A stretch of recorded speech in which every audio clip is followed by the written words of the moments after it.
비상사태 아닙니까 이게? 1년에 100만 명이 사업자 등록을 내요. 근데 85만 명이 다시 휴업을 하거나 폐업을 하는 겁니다. 10개 가게가 새로 문을 열 때 기존에 있는 8.5개가 문을 닫고 있다는 뜻입니다. 시장 유인 요인보다 퇴출 압력이 압도적으로 높다는 것이고요. 자영업 생태계가 자생력을 잃고 붕괴 상태로 가고 있다는 것을 시사합니다. 더 근본적인 것은 내수 소비가 장기 침체로 들어갔죠. 생계형 파산, 연쇄부도 이런 이야기가 2026년도에 계속 나올 것을 생각하면 가슴이 아프다는 이야기예요. 2026년 시작하는 시점에서 냉혹한 현실의 파도를 정확하게 봐야 어떻게 노를 저을지 알 수 있습니다. 사상 첫 100만 폐업 시대가 열리고야 말았습니다. 죽음의 문이 열렸죠. 우리나라의 자영업자가 545만 명 내외로 왔다 갔다 해요. 그런데 1년에 폐업한 사람이 100만 명입니다. 그러니까 숫자는 안 바뀌는데 폐업이 100만 명이에요. 그러면 100만 명 누군가는 또 개업했다는 이야기예요. 그러니까 전체의 20%가 개업하고 폐업하고 개업하고 폐업하고 그러는 겁니다. 5집 걸로 한 집이 그러고 있다는 거예요. 창업 대비 폐업률이 85%까지 올라갔고요.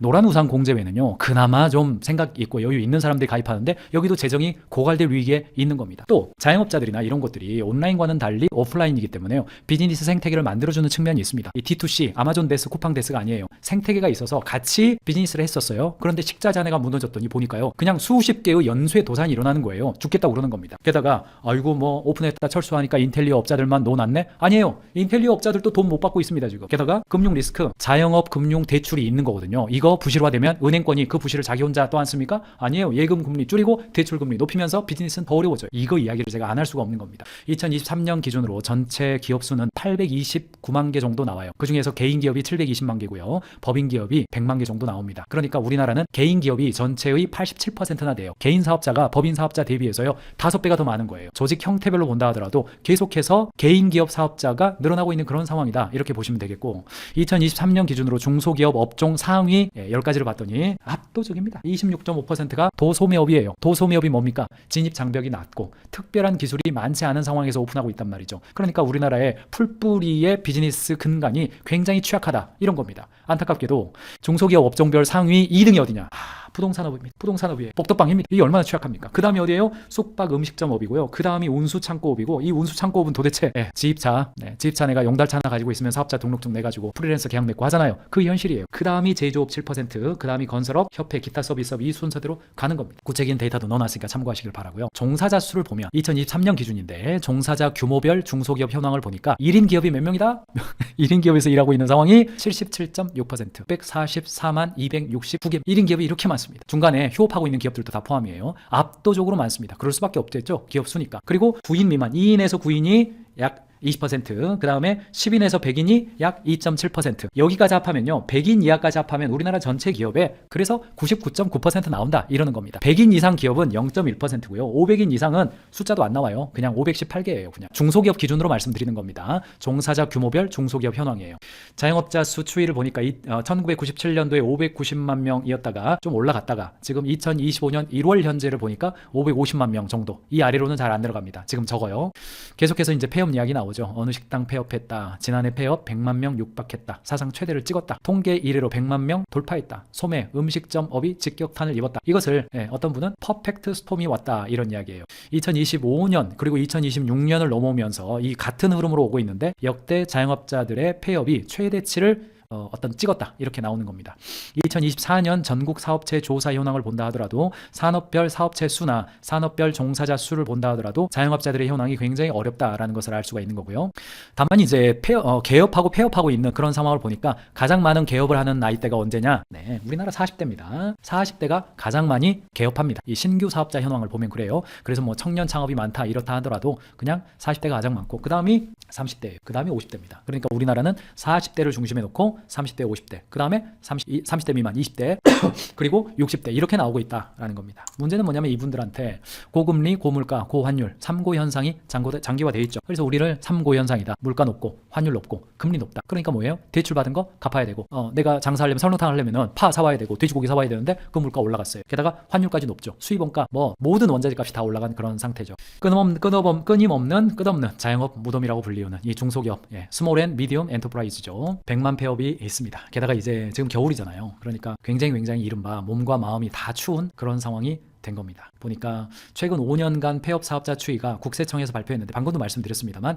2019년에 92만 그리고 2022년에 86만이에요. 이때는 적은 이유가 있어요. 코로나 상황이니까 이거 유예해 줬잖아요. 지불 유예를 해주고 국가 비상상태 선언하고 금융권에 대출이 있는 것들을 좀 못 갚는다 하더라도 유예해 줬습니다. 그러니까 폐업 안 한 거지. 이때 상황이 좋았다 그렇게 볼 수는 없어요. 그러니까 2022년에 86만 최저점을 찍었다가 다시 23년도에 98만 24년도에 100만을 찍은 겁니다. 이렇게 수많은 자영업자들이 100만 명이 문을 닫았다니까요. 이 비상사태 아닙니까 이게? 100만 명이 되는 거예요. 그것도 업종별 폐업률을 보니까 음식점이 전체의 16%입니다. 소매가 15%, 대리, 중개, 도급 13% 이렇게 나오고 있어요. 폐업 사업자 수가 전 업종에서 약 100만 명 그렇게 나오는 거예요. 창업자 대비 폐업률이 85% 거의 100% 가까이 나오는 거예요. 1년에 100만 명이 사업자 등록을 내요. 휴업을 종료하고 다시 개업을 선언해요. 근데 85만 명이 다시 휴업을 하거나 폐업을 하는 거예요. 시장 10개 가게가 새로 문을 열 때 기존에 있는 8.5개가 문을 닫고 있다는 뜻입니다. 이게 시장 유인 요인보다 퇴출 압력이 압도적으로 높다는 것이고요. 자영업 생태계가 자생력을 잃고 붕괴 상태로 가고 있다는 것을 시사합니다. 그러면 자영업 안 하고 직장 생활하면 된다. 여러분 생각해 보세요. 자영업자의 비즈니스 구매력하고 직장인 한 명의 비즈니스 구매력하고 어때요? 비교가 안 됩니다. 직장인은요 자기 월급이에요. 한 달에 200만 원 쓰는 거예요. 자영업은 내가 이익을 못 낸다 하더라도 한 달에 1000만 원 쓰고 2000만 원 써요. 내가 1000만 원 버는데 2000만 원 써가지고 문제지.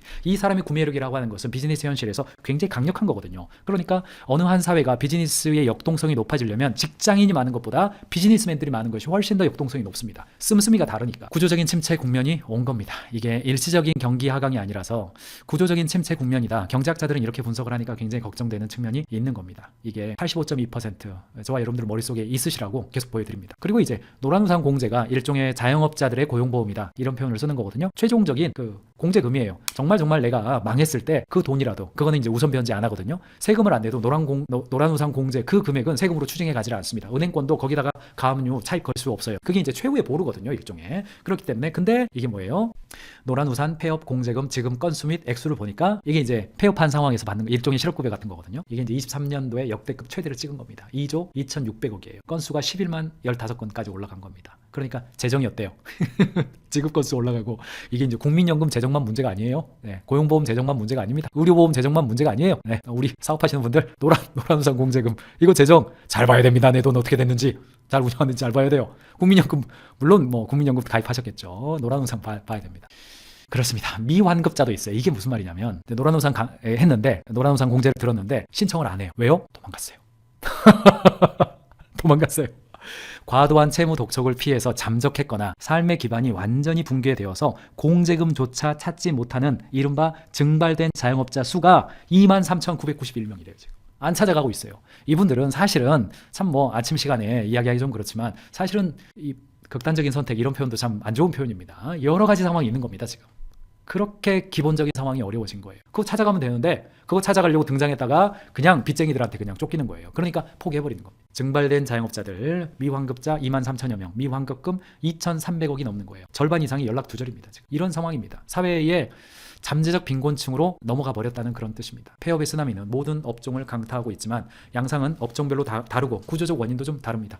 일단 무점포 소매업이죠. 통신 판매업 이거 이제 붕괴됐죠. 이거 지금 내가 쿠팡에 물건 올리고 그다음에 아마존에서 물건 받아가지고 중간 도매업하고 그다음에 뭐 네이버 플러스 스토어라든가 뭐 이런 데 좀 올리죠. 이게 이제 무점포 창업이잖아요. 통신 판매 온라인 쇼핑몰만 운영하는 거예요. 그거 그냥 쿠팡 데스 쿠팡으로 다 몰리죠. 개인 하기 어려워요. 그다음에 네이버 플러스 스토어 쉽지 않죠. 전체 폐업의 20%입니다. 2015년 대비해서 3배가 증가했어요. 이게 온라인 창업도 쉽지 않은 거예요. 그러면 오프라인은 괜찮냐? 네, 뭐 제가 합정동, 혼대, 망리단길이죠. 망원동, 그 다음에 상수, 합정, 연트럴파크, 홍대, 신촌 다 제 주변이에요. 이거 제가 진짜 진실로 말씀드리는 겁니다. 10집 걸러서 한 집이 임대이거나 공사 중이에요. 임대문이 나와 있거나 공사 중입니다. 그 임대문이 나와 있는 거 그거 월세 내고 있는 거거든요. 그냥 공짜로 보증금 까먹고 있는 거예요. 얼마나 그 마음 아픕니까? 얼마나 마음 아픕니까? 인테리어 공사할 돈이 없으니까 그냥 방치되어 있는 그런 것도 많아요. 지금 우리의 현실이 그렇습니다. 100만 명이 이 고통을 느끼고 있어요. 게다가 팬데믹 기간에 비대면 창업붐이 일어났잖아요. 온라인 쇼핑몰들 다 인테리어를 안 해서 다행이죠. 그거 지금 다 폐업하고 있어요. 게다가 시커머스가 공급했죠. 알리익스프레스, 테무, 중국 거 우리가 중국 거를 내 걸로 해가지고 국내에 올렸죠. 그리고 그 시차를 통해서 내가 발주 넣어가지고 팔았어요. 근데 알리가 직접 진출하고 테무도 직접 진출했죠. 중간에 나 할 일 사라진 거예요. 외식업도 마찬가지입니다. 데드크로스인 거죠. 2024년 2분기 기준으로 개업이 6,800개고 폐업이 7,000개예요. 데드크로스 역전됐습니다. 음식점 수는 계속 늘어났어요. 지난 수년 동안 늘어났어요. 그런데 2024년 2분기를 기점으로 해서 전국의 음식 수는 줄어든 방향으로 역전 현상으로 갔습니다. 한식업종, 이게 우리나라의 한식업종이 약 30에서 40만 개 정도가 됩니다. 그런데 개업을 1,900개를 했고요. 폐업이 9,000개예요. 지금 현재 수준이 그렇습니다. 왜 그래요? 비용 상승됐죠. 식자재 가격 급등했습니다. 국내 농산물 원가 다 올라갔죠. 수요가 감소했어요. 고금리로 인한 손님 감소했죠. 게다가 식사를 밥으로 안 하고 다른 곳으로 하는 사람들도 늘어났습니다. 3, 40만 개, 분식집까지 포함하면 더 올라갑니다만 한식의 개념이 약간 애매하니까요. 3, 40만 개의 한식집들 이중고를 갖고 있습니다. 국내 농산물 가격은 앞으로도 더 올라가게 돼 있습니다. 수입은 앞으로도 안 될 거예요. 기업 생태계 파괴 메커니즘인 거죠. 뭐 용어는 바꿨습니다. 예, 위치는 바꿨어요. 뭐 저희가 뭐 컨설팅하고 있는 곳을 드러낼 수는 없습니다. K1 식자재 마트가 최종 부도 처리를 했어요. 그럼 어떻습니까? 중간 정도의 유통기업이 망가지면 제조 중소기업 완전히 망가지는 겁니다. 업체들 다 죽어나는 거예요. 마트가 부도 났다. 수십 명의 납품업체 관계자들이 몰려와서 남은 물건이라도 가져가겠다. 진열대 비어있고 현장은 분노와 절망이에요. 홈플러스는요, 대마불패라는 말이 있는 것처럼 거기는 매너라도 지키죠. 어떻게 좀 변수라도 있으니까. 그런데 중소 마트 한 10개에서 20개 정도 가지고 있는 마트가 문 닫잖아요. 그러면요, 그냥 그거 뭐 멱살잡이 하는 겁니다. 이거 뭐 그 현장에 있어보지 않은 분들은 상상하기 어렵습니다. 그거 법은 멀어요. 게다가 민사소송도 걸고 명도소송 내고 해봤자 내 돈 받을 가능성이 적단 말이죠. 그러니까 그냥 하나라도 집어가는 겁니다. 그거를 뭐라고 한다는 게, 그거 잘못됐죠. 당연히 잘못됐죠. 그게 현실이에요. 비즈니스 현실입니다. 게다가 어음도 일부 있습니다. 어음도 일부 있어요. 대금 지급도 늦어지게 되는 거죠. 그래서 이런 모습입니다. 유치권 행사해봤자 소용도 없어요. 뭐 몇천만 원씩 다 물리고 못 받게 되는 겁니다. 경기 침체되면 식당 폐업하죠. 구매량 감소하죠. 마트 매출 급감하면 마트가 현금을 돌리는 방식이 어때요? 고객으로부터 현금 생기면 물건 구입하고, 물건 구입하는 것은 대금을 90일, 경우에 따라서 60일 이렇게 하죠. 그리고 그 돈, 여윳돈이 있는 걸 가지고 프로모션 하죠. 고객으로부터 끌어당기죠. 이게 이제 앞에서 벌고 뒤에 까지는 그런 방식이란 말이죠. 그렇게 버텨왔는데 더 이상 못 버텨. 그리고 도산하는 겁니다. 그러면 납품업체는요, 수백억 피해가 바로 나오는 겁니다. 자영업자의 붕괴는요, 후방산업, 제조 중소기업, 그리고 우리 기업에게도 영향을 미치는 그런 상황인 겁니다. 자영업 시장은요, 단순히 자영업이 아니라 수많은 우리나라 중소기업의 전방산업입니다. 이 전방산업이 살아있어야, 이분들이 돈이 돌아가야 뒤에 제조업도 돌아가게 되는데, 여기가 생태계 파괴의 어떤 신호점이 될 수 있다라는 겁니다. 인테리어도 마찬가지입니다. 인테리어 및 건설 중소기업도 마찬가지예요. 끊임없는 무덥 속에서요, 공실 늘어나죠. 그리고 인테리어 해주고 돈 못 받죠. 그러니까 상업시설의 인테리어 수요도 실종되는 겁니다. 더 이상 들어가지가 않아요. 들어가야 상가 인테리어라도 좀 하고 그렇죠. 대구 동성로의 공실률이 11%, 서문시장이 11%예요. 서울도 마찬가지입니다. 공실률 10% 가까이 나오고 있단 말이죠. 지금 설해마을, 과거에 압구정이었죠. 설해마을의 공실률이 10% 그 아래로 안 떨어져요, 지금. 게다가 이제 이러다 보니까, 그러면 안 되겠지만은 야반 도주, 참 언제적 이야기입니까? 법원 판결 나와봤자 자력갱생은 안 되니까 우리가 미수금 회수한다는 건 거의 불가능하게 되는 겁니다. 문의전화의 80%가 창업이 아닌 폐업, 철거, 견적입니다. 그마저도 외상으로 해달라고 합니다. 인테리어, 건설업에서의 비명소리도 있는 거예요. 수요 증발, 공급자 붕괴, 악성 미수금. 이게 지금 이 자영업자 시장에서 일어나고 있는 그런 일입니다. 정부가 금융 리스크 일부 해지해주고 폐업 지원금 도와주죠. 그래도 그걸로 충분하지가 않은 겁니다. 금융 시스템으로 전이가 되죠. 자영업자들의 연체율은 위험 수위를 넘었고요. 지금 데이터를 보니까 2025년 1분기 기준으로 취약 자영업자 대출 연체율이 1분기 기준 12.24%입니다. 참 이거 누가 감당할 겁니까 지금? 전국 법인 파산 사건 접수 건수를 보니까 2014년도에 539건이다가 2024년 1월부터 11월까지 1745건이에요. 그 다음에 국내 은행 기업 대출 연체율 추이를 보니까 2024년 2, 3분기 때 벌써 0.52%로 다시 올라갔습니다. 다시 다 올라갔어요. 2025년 데이터 아직 안 나왔습니다만 그거 올라갔을 게 분명한 겁니다. 이게 우리나라의 이 금융권의 뇌관으로 터질 가능성이 있다라는 겁니다. 은행이 0.19%면 비은행은 2.1%예요. 저축은행은 11%까지 올라갔습니다. 2024년 3분기 연체율 이렇게 올라갔어요. 초고위험이에요. 그냥 누르고 있는 겁니다. 금융당국에서. 신용경색, 개인 단위에서는 이미 신용경색이 왔고요. 2024년 3분기 금융업권별 대출 연체율 보면요, 은행, 비은행, 상호금융, 저축은행, 특별히 저축은행 11%. 이 MZ 새마을금고 지금 어떻게 될지 그 상황을 지금 뭐 언론에 안 나옵니다만 지금 뭐 회생이 안 될 가능성이 높잖아요 지금. 자영업시장이 부채의 늪이 더 올라갈 가능성이 있다라는 거고요. 한 조사에 의하면 폐업 시 평균 대출 잔액이 6,300만 원입니다. 재기에 걸리는 소요 시간이 5년에서 6년까지 올라가는 거예요. 돌려막기의 한계가 있는 겁니다. 게다가 GDP 대비해서 정부 빚 부채율도 지금 우리나라가요 상당히 건전한 나라였습니다. 2019년에 37%였어요. 뭐 프랑스가 100% 올랐다, 그건 유럽 이야기고요. 이른바 뭐 복지병에 걸렸다라고 하는 유럽 이야기고, 우리나라는 정부의 재정 건전성이 GDP 대비해서 굉장히 좋았어요. 그런데 2025년 1분기 현재 47%고 2026년 이거 더 올라갈 게 분명하죠 지금. 더 분명 분명합니다. 그러니까 정부가 더 빚내가지고 이것 세금 지원해주겠다? 그것도 위험한 일입니다. 게다가 더 근본적인 것은 내수 소비가 장기 침체로 들어갔죠. 내수 소비가 좋아져야 자영업자들이 내수 그 돈을 벌 거 아닙니까? 미국 같은 경우는 좀비 기업이라는 단어가 있습니다. 이거 퇴출시키는 거 사회적으로 그 파산법 제도라든가 정상적 퇴출 과정이 법적으로 안정화되어 있어요. 오래가 됐잖아요. 그러니까 사회적 충격 상대적으로 적어요.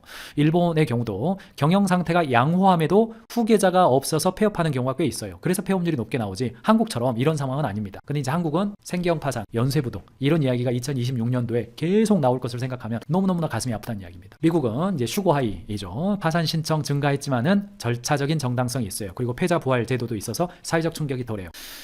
지금 보니까 우리나라의 경우는 중소기업 정책자금 대출 부실률과 회수율 현황을 보니까 회수율은 역대 최고고요. 부실률 역대 최고 찍었습니다. 지금 그런 상황이에요. 아까도 말씀드렸지만은 늘어나는 법인 파산율을 보면 2024년 기준 1444까지 올라갔습니다. 개인도 마찬가지입니다. 개인 파산 면책 신청자 연령대를 보니까 60대가 제일 많습니다. 39.6%예요. 이 사람들이 다 지금 자영업하는 사람들이 지금 제일 많은 거 아니겠습니까? 개인 파산 면책 신청자 중에 채무액이 가장 많은 때가 5천만 원에서 1억 원 정도. 이게 가장 많은 상황이 되겠습니다. 일본도 뭐 비슷한 상황입니다. 일본도 비슷한 상황이고 여기는 일본은 초고령 사회의 모습으로 그렇게 나타나고 있어요. 한국 급격한 고령화 사회로 일본형 폐업 위기가 굉장히 확산하고 있다라고 하는 거 좀 보실 필요가 있습니다. 2026년 경제 전망 관련돼서요. 뭐 제가 어두운 이야기 안 할 수가 안 하고 싶지만은 KDI, 한국은행, 한국경제연구원 계속해서 0%대 혹은 1%대입니다. 뭐 이렇게 뭐 하면 잘 된다 이렇게 기대하기가 굉장히 어려워요. 트럼프 2.0 리스크도 다 해소된 거 아니에요. 일부 불확실성 일부 해소됐다고 하지만은 다 해소된 게 아닙니다. 어쨌든 과거에 디커플링이죠. 수출 호조, 내수 부진 그거였어요. 그런데 수출 어렵고 내수도 어려운 쌍끌이 위기가 올 수 있다. 그래서 대기업과 연결된 낙수 효과와 승수 효과가 사라지면서 국내에 역대급의 소상공인 내지는 자영업자들의 위기가 올 수 있다라는 것이 2026년 지금 시작하는 시점에서 저와 여러분들이 냉혹한 현실의 파도를 정확하게 봐야 거기에 대해서 내가 어떻게 노를 저을지 알 수 있습니다. 어두운 이야기지만 시오레이다 시간 함께했습니다. 유념하시기 바랍니다.